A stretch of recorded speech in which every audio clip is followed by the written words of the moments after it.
afternoon. Hi, I'm Bishop Carswell Leonard, and welcome to the Pastor's Corner here at State Street Community Church. Our guest for today needs no introduction. He is none other than Dr. Terrance Ruth. Good afternoon, Dr. Ruth. How you doing? Pleasure to be here. Good.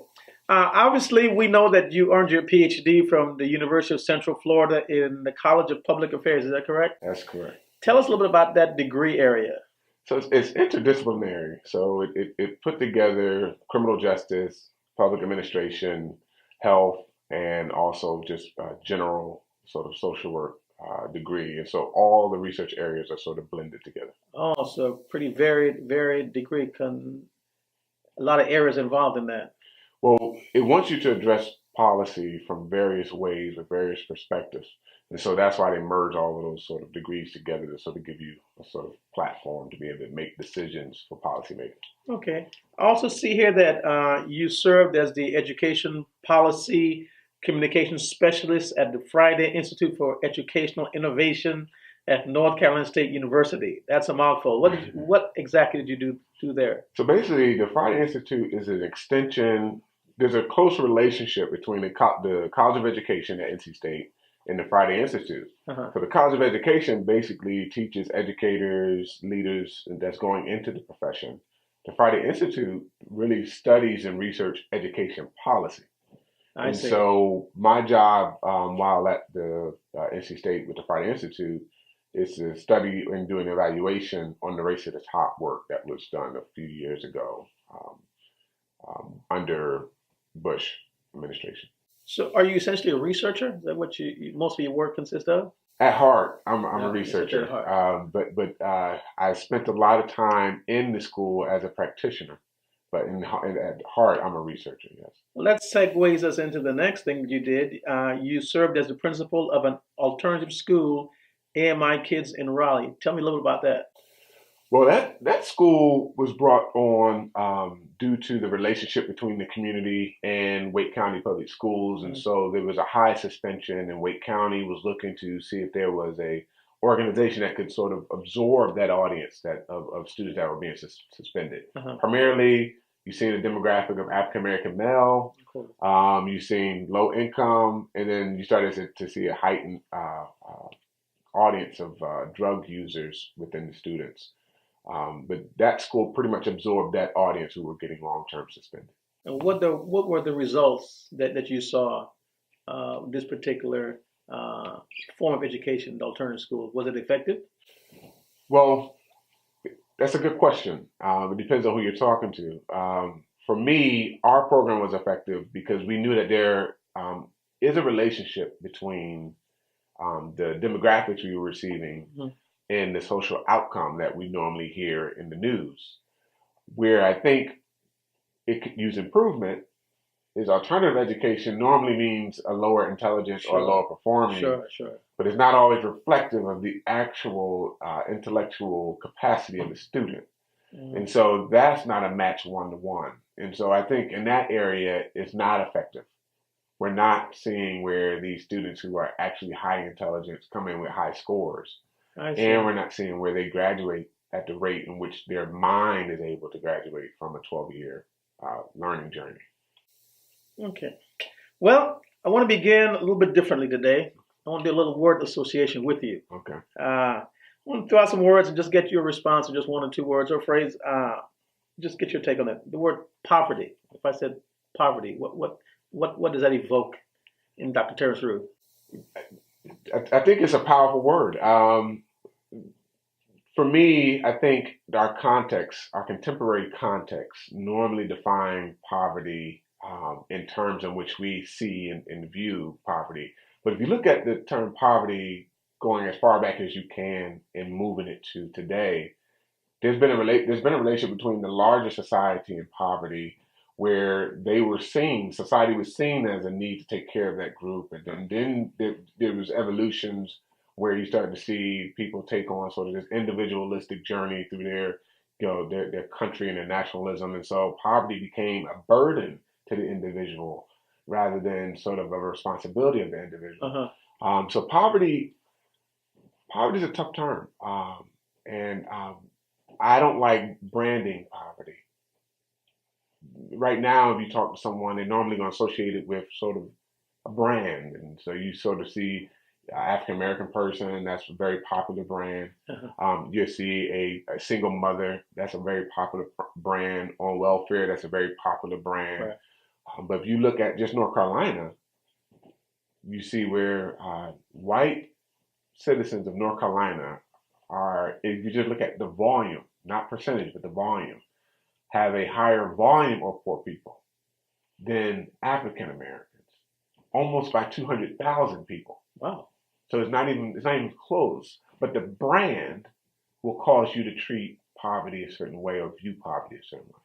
Interesting. Do you think that the issue of poverty receives enough attention in the political discourse? A very good question. If you can look at the last presidential election, very rarely did they mention That's poverty correct. at Yeah. all. You have individuals like Dr. Barber, who he's running a whole campaign on poverty. But all he did was cut and paste the campaign from Martin Luther King. Uh-huh. And the issues are exactly the same, Wow. if not worse, some people argue. So poverty is literally has had very little growth. There's been very little impact in terms of poverty policy implemented that impact poverty. So to where Bishop Barber can literally take on the exact same campaign and it still be relevant today. It seems like I hit on a topic that's very passionate, that you're passionate about. Mm-hmm. Definitely. How about the term liberation? Liberation has had a very controversy history in the Western context. Um, Liberation normally is an external entity coming to take somebody in a situation and rescue them from. Mm-hmm. That's how sort of the Western culture sort of put this liberation. Um, but I see liberation coming within the internal person. I see that more as liberation than an external, a rescue. I see it internal, which can be consistent with the scripture that talks about an internal change, or can be consistent with individuals who sort of enter a prison institution. They start reading, and you see a totally different person when they come back. Or you take Malcolm X, who went and took a journey. But it was his experience, his internal experience and struggle that caused him to be a different person. Right. He's heard those narratives before, but it was his experience that caused an internal change. And so he was liberated from that. So I think liberation is more of an individual journey that can be influenced by external factors. I think it's internal. Okay. The dual terms, oppression and oppressor. Wow, very, very strong terms again. Very very long history. Um, but I want to go to Martin Luther King's letter in Birmingham jail. Mm-hmm. He was seen as someone who was fighting the oppressors, but in the wrong way.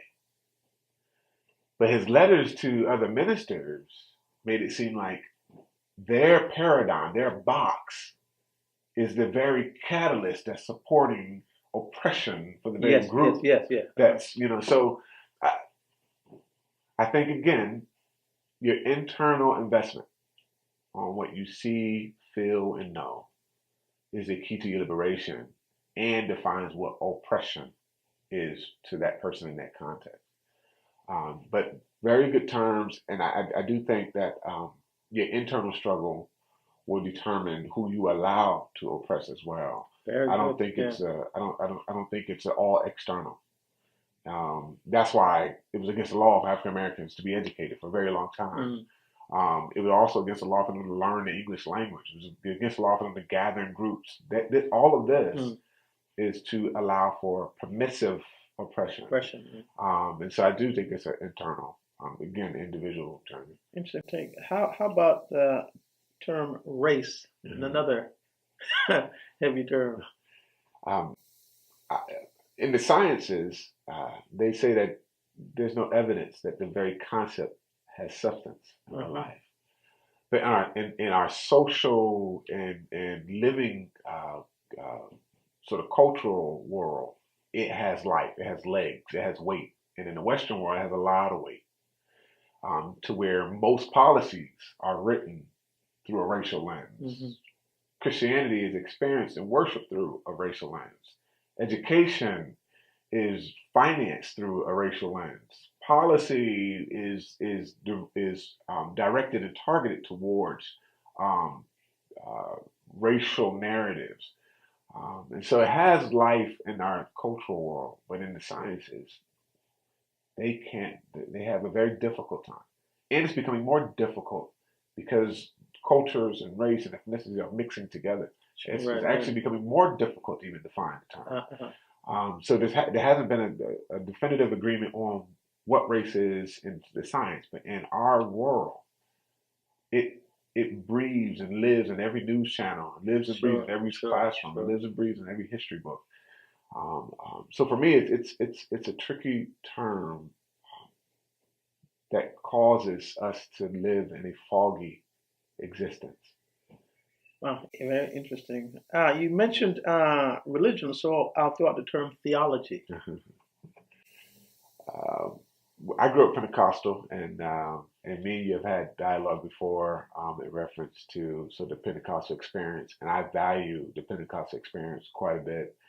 The reason why is because I remember growing up, and my mom she didn't teach us through the scriptures; she taught us through experience. Right. Yeah. And so she would make these decisions based on tremendous faith. At the time, I didn't know it was faith, but she made the decisions on tremendous faith, and we followed her blindly. We just went in, we prayed, we got in a station wagon and went to Florida. Sure. We weren't reading scripture. Right. We were prayer was our source, and that's where we laid. When I shifted and started moving into reading scripture, seeing what interpretation, what denomination, what does the worship experience have on my understanding of what truth is, and how do I interpret salvation?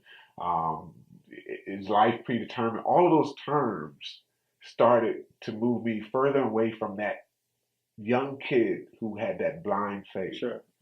So theology for me sort of created a balance,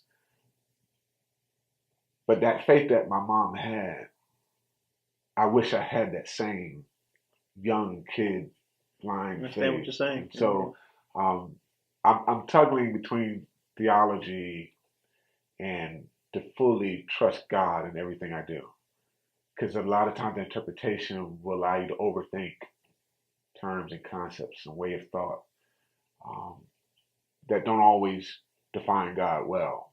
Yeah, there's definitely tension there. Two terms, actually names that are very close to you. What do the terms Kiara and Miles evoke in you? Kiara and Miles. So I'll start with my wife Kiara. She grew up totally the opposite of me. I grew up in this very legalistic Christian environment. I was the walking Bible, right? I can tell you if you were going to hell or not. And she grew up in a better situation, and her life was rough. She had a very rough upbringing. So her journey to God was more Damascus. My journey to God was more Pharisee. Wow. I envy that road to Damascus. The legalistic journey causes you to see yourself more holy than you ought to, and to see your space more holy than you ought to, and it destroys a lot of relationships. It took her world and my world coming together for me to see, oh wretched man that I am, who should deliver me from this body of this death. But I couldn't see it at first. I couldn't see it at all. So she represents to me that liberation in turn. Wow. Miles, to me, he made me value the job that my mother did in terms of infusing the Christian faith in everything and every decision she made. She was very inclusive of her children when she was making decisions, especially around prayer and exposing us to not just the highs but the lows, and exposing us to the highs and the lows through faith. That is really hard to do as a parent. You want to protect Miles. You Sure, want to, sure, you don't sure. want to tell him certain Right, things. right. You want to, you want, and so Miles is allowing me to value my childhood, and also he's challenging me. How do you, how do you live the Holy Scriptures in front of him? How do you raise up a child Mm, in the way it should go? Most mm, people think that you're uh, putting some rules in place for the mm, child so mm, he could be a better mm, person. mm. But really, the child is putting rules on you, and Wow. you have the pressure to produce that outcome, and he has to live in that pressure. But he's placing the pressure on me, and so it's been an experience. It's been a strong 4 years. Wow. So, We are here again with Dr. Ruth. Very interesting discussion, as you can see. Uh, we're here at the Pastors Corner Station Community Church. Dr. Ruth, so you're obviously a young PhD, and your leadership roles represents this shift, the generational shift in leadership. I want to ask you what challenges do you see with this generational shift of leadership in social activist justice areas, NAACP and other areas? What challenges do you see, and what do you see as an implication of this generational leadership shift that's going on? I want to talk about the young part. Martin Luther King received his PhD at 25. I was Mm, 32. At 36, he received the Nobel Peace Prize. So most people forget that time frame. Oh, he was 39, I'm sorry. 39, he received the Nobel Peace Prize. So, I mean, he was impactful and he was right, right. young in the heart of the civil rights movement. Uh-huh, Um, so when I walk into the audience and they call me young, that gives you the context uh-huh, of that intergenerational. right. I don't know if Martin Luther King had to struggle with that language as well as being young and a leader in that space, but it's definitely a conversation today. Um, and you're talking about somebody who was 25 and he was deeply engaged at around 28. Mm-hmm, mm-hmm. So he was years before I was even, engaged in terms of the age I Sure, was sure, engaged. sure. But there is a space where you're seeing um, some of the individuals who were heroes and heroines of the civil rights era. And they still exist and they still hold the space of legend. They Right. still um, have the content to sort of feed the nation that's really morally corrupt, if you Yes, use some of yes, the Martin Luther yes. King language. But there is an audience, and the research say the millennials, Generation X, Mm-hmm. Z, and getting to Y, they see social justice totally different. They see corporations totally different. Absolutely, absolutely. They see engagement totally different. So when the legends hear that, I don't know if they hear it either or, but I don't think that millennials hear it either or. The initial conversation you need to have with millennials is going to be very short. It's going to be a sentence, two sentences. Uh, But once you spark their interest, they want to hear from that legend. They want to hear those old songs that talk about the struggle. There's a disclaimer that says there's a myth that says that they don't want to go deep in the water. absolutely, That's absolutely. that's not accurate. They want to go deep in the water. The way to get their attention, you don't have to go deep. But once you get their attention, Uh, they want to swim in a deep pool. And so that myth causes people to not even engage. They assume that there's a certain level that they want to swim, and really uh, they uh, want to swim in deep water. So it's a conversation that's still going to occur on the train of technology. So everything is sort of hovering around how are we going to use technology to mm, engage? You just seen kids where they organize 300 schools across the nation, yeah, over 100,000 mm, people on a Twitter feed, and amazing, then amazing. transfer that online engagement to To action, actual yeah. bodies Uh, in the street. They marched today, actually, yes, yes. across the United Uh, States. uh, The question was always for the traditional group is, can they leave the internet?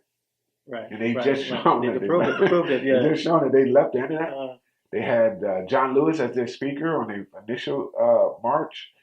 They had over 100,000 students walking out, and they had no money doing this. So you're talking about no money, all passion, and they were able to do it. And so you're seeing where that shallow water, now they want to swim in the deep pool. And so it's some language that needs to sort of allow both groups to come to the same room because both are needed at this time. Do you think there are real intergenerational tensions as this shift occurs, or? I don't want to say it's tensions. I just think there's two different languages, Uh-huh. and we haven't developed a group of interpreters. So Oh, there's two different mhm, languages. uh-huh. They both want the same thing, but the language is different. The millennials are going to look at corporations and hold them accountable Mm, to uh, standing for an issue. That's why you've seen certain organizations get rid of their rifles. You've seen mhm. the pressure of them to Right. hold their corporation Mhm, accountable. The traditional group is arguing the same thing, but they're viewing the corporation different, and so the corporation responds different to that right, right. communication strategy. So who mediates the conversation? Who interprets? I see where this movement within the social justice world, where they're trying to learn both sides. They're trying to interpret and be interpreters of both sides Uh-huh. because they're realizing that it needs to be a fusion. That's why if you ever hear Bishop Barber, if you ever hear him talk about fusion movement, the fusion means that you have to take all of these different interests, all these individuals fighting for different issues, and you have to fuse that into one movement. Once you get it into one movement, now you're fighting power with power. Hmm. And so if I can separate the young and the old, if I can separate right and the left, if I can Yeah. separate the poor and the rich, then I have done my job. Sure, sure. And so when he talks about fusion, there needs to be a fusion. I think the social justice environment is trying to move in that space.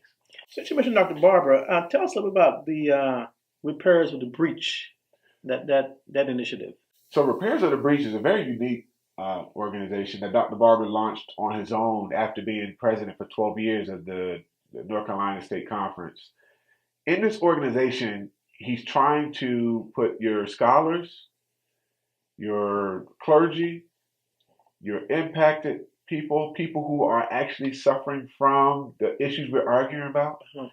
and then also your policymakers, all in the same room, talking about these different issues, Mm. coming together. And so that's your fusion.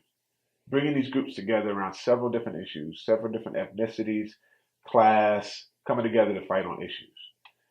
Now, as an extension of that, he's focusing on poverty with the Poor People's Campaign. Uh-huh. That's going to be a 40-day direct action where they're going to have several states at the same exact time Uh-huh. protest for issues of poverty in their unique state. So he's been on tour. He's been to one state where in the family's backyard there was an open sewage, a huge hole of just open sewage in their backyard. So he's going around and he's having these different states come and they are speaking directly to those who represent them and saying we stand no more for these conditions. So how is the breach defined as being repaired? Is it a dividing just poverty, or just how is that being defined, this breach? Well, the breach is you're successfully taking one group and defining it by one issue. Uh-huh. But in reality, no human exists in one issue. Uh-huh. So if I'm poor, I'm still a man. Sure. I'm still a student. Sure. And so I cross several issues just being human. But if I can just make you identify with just poverty, then I have successfully Uh-huh. created a breach. Right. And so if I can keep you in that one silo, I have successfully defined that battle with you, and I can keep you I can keep you isolated. And now I don't have to fight you on these other issues. Wow. I just have to fight you on this one. And you're not as strong as if you were with the rest of you, Uh-huh. the rest of yourself, the rest of your humanity. If you argue holistically, that's a different argument. Well, Dr. Barber definitely has the reputation. He has the skill sets. He has pretty much all it takes for that kind of, initiative. What are the challenges though he's going to face? At such a broad base initiative. Well, from it being broad, the number one concern is everyone's not united in poverty. Poverty doesn't mean everything to everybody. Right. And the clergy, arena, every clergy is not on board for this. Every clergy is not on board with his strategies. If you go to politicians, there's some politicians they're not on board with the pressure that he's placing and the sort of mental weapons that he's giving these poor impacted people.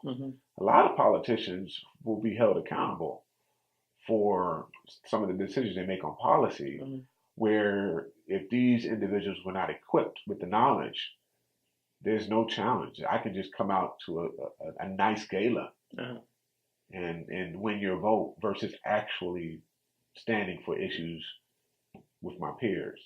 And so he has to bring together a coalition of groups that are not united. Okay. You are a man of faith, obviously. Your spiritual formation you talked about. I want to talk about now the issue of how faith and public policy intersects. There's no doubt that the evangelical movement, particularly the white evangelical movement, played a very important role in the election of President Donald Trump. That's not new. Politics and faith has always sort of intermingled, bedfellows, more majority and other things, but this seemed quite different. What is the significance that you're seeing of this particular evangelical movement and the effect it has on politics in general? Well, again, you have to drop in. If you're going to talk about the evangelical movement and politics, what stands in between those two entities is race. So no matter what you do, when they draw maps according to demographics. Sure. When you see churches, the very popular saying, church and Sunday is the most segregated day of the week. So when you talk about church by itself, it's definitely defined by race. And when you talk about politics itself, it's definitely defined by race. So what you're seeing a group of people who are trying to come together as a Christian body and say, this is what we want to vote for.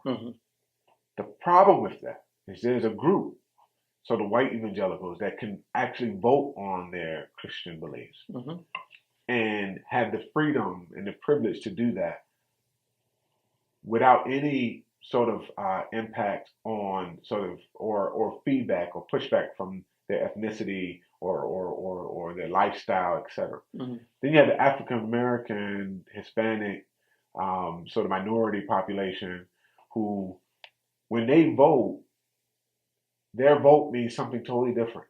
Sure. First, their journey to voting. You can't divorce the journey to being able to vote from voting now. Absolutely. Because what you're seeing a tradition passed down of fears when you had to go register to vote. Sure. Or you're hearing stories of how difficult it was to earn it. So you can't divorce the journey from the vote itself.